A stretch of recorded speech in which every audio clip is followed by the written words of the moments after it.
Module Shesh Nikud Chamesh. Through this module, you'll deepen your skill in reporting, whether by adding story layers, that is, information concerning events which occurred prior to the setting of your story, or by adding sapiential wisdom expressions. There will be no new Jonah episode introduced in Module Shesh Nikud Chamesh. Segment Shesh Nikud Chamesh Nikud alef. In this segment, we'll pause to explain additional meanings available within the katal conjugation. Parallel information was supplied in segment Chamesh Nikud Arba Nikud alef regarding the yiktol conjugation, and now we'll do the same for the katal. One of the skills which this information will supply is the ability to add depth to your reports by relating events which occurred prior to the scenario you're describing, or which will have occurred prior to a future scenario that you're describing. As a starting point for this discussion, let's observe what we already know.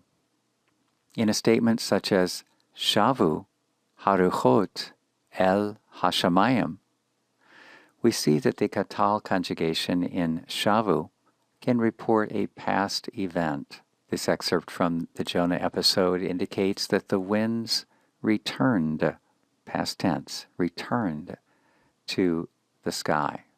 It's important to note, however, that the katal conjugation can do more than describe past events in a simple fashion. This segment is divided into 4 parts. Part 1 will explore past tense meanings. Part 2 will explore present tense meanings for the katal conjugation.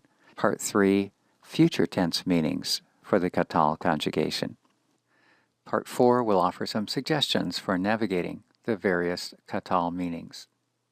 Let's begin with past tense meanings. Katal can portray either a recent past or a more remote past. Recent past, simple. Remote past, pluperfect. Under Part 1, past tense meanings, you will find 5 examples. Each of them illustrates a different sort of past tense use of the katal conjugation. First is the simple past, what we are accustomed to this point in our study of Hebrew.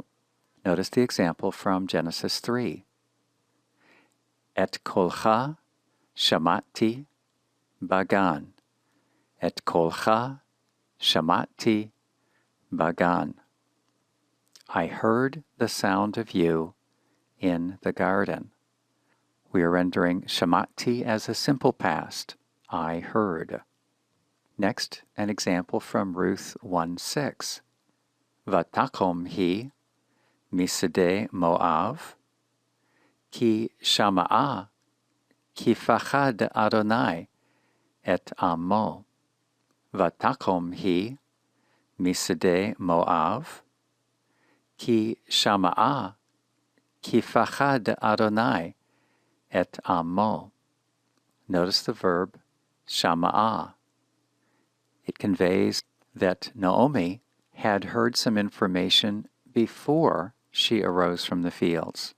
Even more anterior to her hearing was the fact that the Lord had visited his people. Ki fachad Adonai et amo. Both of these are katal. There is no difference in the way they are spelled or accented, but based on their location in the flow of the story, we know that these occurred prior to her getting up from the fields of Moab. Consequently, in English, you'll notice the expression, she had heard, a pluperfect, that the Lord had visited, again, pluperfect. Katal can serve a pluperfect function, and we need to be alert to this and let our English translation reflect it. Next is an example from Genesis 32. Al tir'i ki shama Elohim el kol hana'ar. Al tir'i ki shama Elohim el kol hana'ar. A supernatural messenger reassures Hagar that God will care for her and her child. Notice the translation, not simply God heard the lad's voice, but God has heard the lad's voice. This is arising from a katal expression, ki shama Elohim, recognizing that in this context it has the notion of a past definite sense, and that leads to the translation, for God has heard. The next example comes from Isaiah 66. Mi shama kazot, mi shama kazot. The time frame for this expression is still past, similar to the previous three examples, but it is past indefinite, not past definite, as was the case with the Genesis 32 example. The indefinite quality arises as we realize that the question is asking whether anyone at any time has heard such a thing. It's very indefinite. Consequently, the translation, who has ever heard, not simply who heard. This is called a past indefinite. The last past tense meaning is known as irreal, or alternatively, contrary to fact. It involves a conditional statement. Our example arises from Genesis 43. Ki lule hit mamanu, ki ata shavnu, ze fa'amim. Ki lule hit mamanu, ki ata shavnu, ze fa'amim. The verb hit mamanu conveys the idea of having delayed. It's part of an if clause, a protasis of a conditional statement. It's negated by lule. Consequently, the protasis means if we had not delayed. Taken alone, hit mamanu would read we did delay, or negated, we did not delay, but because it's part of a protasis, it's part of an irreal, a contrary to fact protasis, expressing a circumstance that might have obtained but did not, because the actors did not choose that course of action. Then we'll render it, if we had not delayed. This concludes the various past tense meanings available to us with the katal conjugation. Next, let's move to part 2, present tense meanings for the katal conjugation. Now let's direct our attention to part 2 of segment Shesh Nikud Chamesh Nikud Alef. Here we take up the topic of present tense meanings for katal conjugation verbs. Notice these two examples, the first from Proverbs 16, which reads, Nefesh amel amla lo, ki achaf alav pihu. Nefesh amel amla lo, ki achaf alav pihu. This verse contains two katal verbs. The first is amla. Nefesh is the subject of amla. With those two words taken together, it means an appetite labors. We might expect that the katal, amla, would be rendered past tense, an appetite labored. But do you notice that it's rendered labors, present tense? The reason for this is that it appears in wisdom literature as a gnomic or proverbial present. It's describing a condition. It's not describing something that might happen, but a certainty, a proverbial statement. For that reason, the katal conjugation is the conjugation that best suits this as a Hebrew expression. That same principle that is a gnomic or proverbial present is why we translate the next verb in this particular verse, achaf, meaning to keep up pressure. This we are also translating as present, even though it is katal. Not his mouth kept up pressure, but his mouth keeps up pressure. Our second example comes from Genesis 18. Ha'af umnam eled va'ani zakanti. Ha'af umnam eled va'ani zakanti. This rhetorical question with a tone of amazement comes from Sarah in her old age. Notice the verb zakanti. This comes from zakain. It's a stative verb. And as is pointed out in the second paragraph following these examples, stative verbs routinely have a present tense meaning when expressed as katal. Also, it's not uncommon for statives in the katal conjugation to carry a sense of beginning to enter that state or becoming that condition that's described by the verb. Sometimes this is described as ingressive.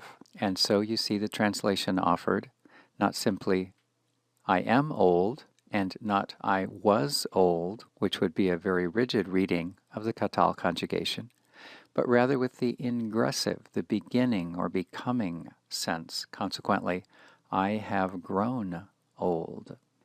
Now let's give our attention to part 3, where we will explore future tense meanings with the katal conjugation.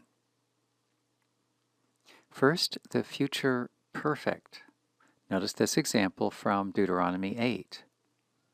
Ve'achalta, ve'savata, uverachta et Adonai Elohecha, al haaretz hatova asher natan lach. Ve'achalta, ve'savata, uverachta et Adonai Elohecha, al haaretz hatova asher natan lach.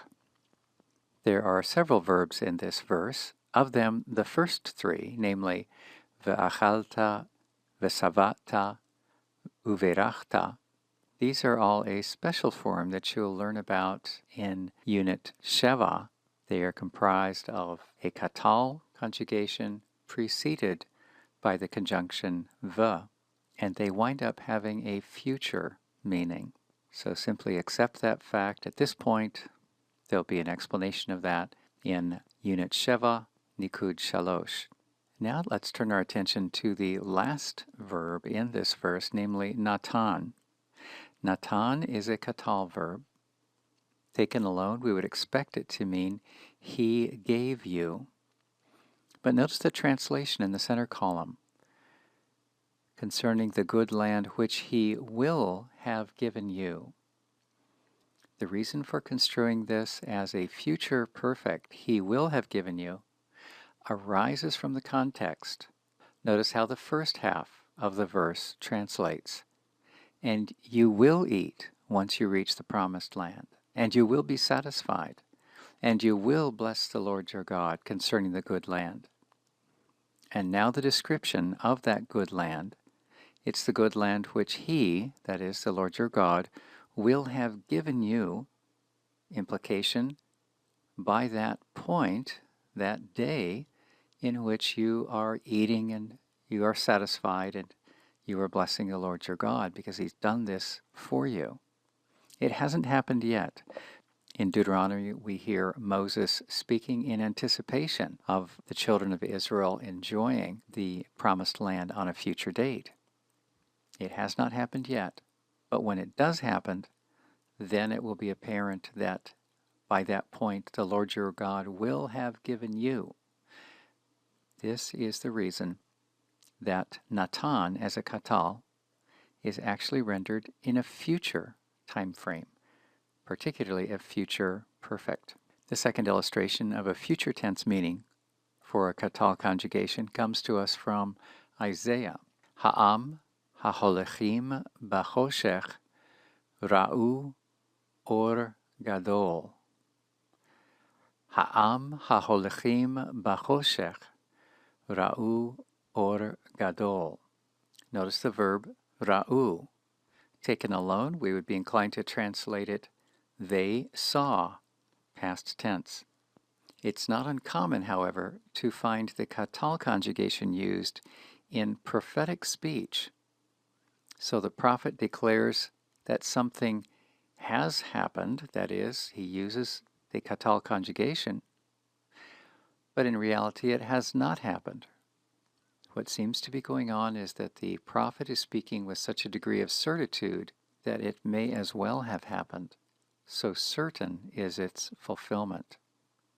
When it comes down to translation, however, since it is prophetic, anticipating an event in the future, then we must render it with future tense in English. Let's summarize here in Part 4 what we've seen concerning the various ways that a katal verb may legitimately be translated, and add to it then some suggestions for navigating these various katal meanings. To begin with, in many cases, a given katal verb will carry a simple past meaning, and the past tense is therefore a good starting place for translating a katal verb that you come across. Having said that, it is important that we take note of the setting within which that given katal verb event takes place. For example, is this katal event prior to some other more salient event that's anchored in the past tense? If so, if there are two past tense events and the one we're focusing on is earlier than the second, then the English describing that first event should be made more remote. And the way we do that in English is with a pluperfect, such as the example from Ruth 1:6. She had heard, and then she got up. Alternatively, is the katal event proverbial in nature? Recall the example from Proverbs 16. If it is gnomic or proverbial, a sapiential expression, it's best to cast it in English as present tense, such as the expression, the appetite of a laborer labors for him, not labored for him. Once again, wisdom expressions are best conveyed in English as present tense. Finally, does the katal event issue from a prophetic oracle?